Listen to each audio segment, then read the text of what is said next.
কেমন লাগছিল তার জন্য একটু লঙ্কাটা ছিঁড়ে দিলাম। তখন দাদাভাই রান্না করছিল আর আমি জাস্ট নাকটা আসলাম, একটু নাড়াচাড়া করছি। এবার আলুটা দিয়ে দেবো, আলুগুলো দিয়ে দেবো এবার। দক্ষিণে হচ্ছে সুভাষ বিশ্বাসের সম্পত্তি। সুভাষ ঠিকই আছে, ঠিক আছে। ওই লোক নেই, ওই পূর্বে কি পূর্বে বিক্রেতার জায়গা নাকি?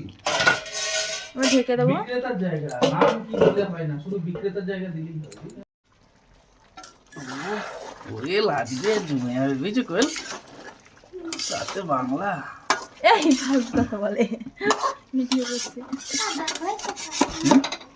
কষা না, এখন দিলে খেতে পারবে, আরেকটু খেতে পারবে না এখন দিলে। কাঁচা লঙ্কা নিয়ে এলে? কাঁচা লঙ্কা দিয়ে দিয়েছি একটা মধ্যে। কটা দিলে? 2-3টা দিয়েছি। ঠিক আছে।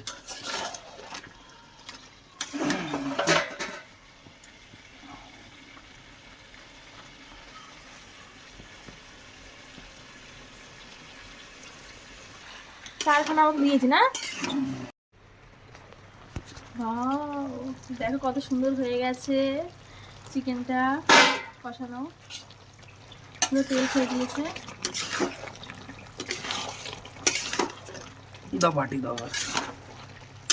দেখো বাটি, এইবার আমাদের কষানো মাংস দেবে। আমি একদম বসে আছি কখন দিয়ে কষানো মাংস খাবো। আমি খাবো না তো, আমি দেখবো শুধু।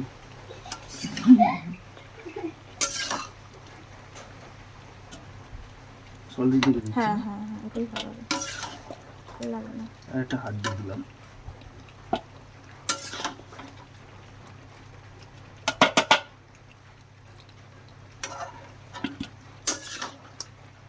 বেশ, আজকে ভিডিও এইটুকুনি দেখাবো তোমাদের।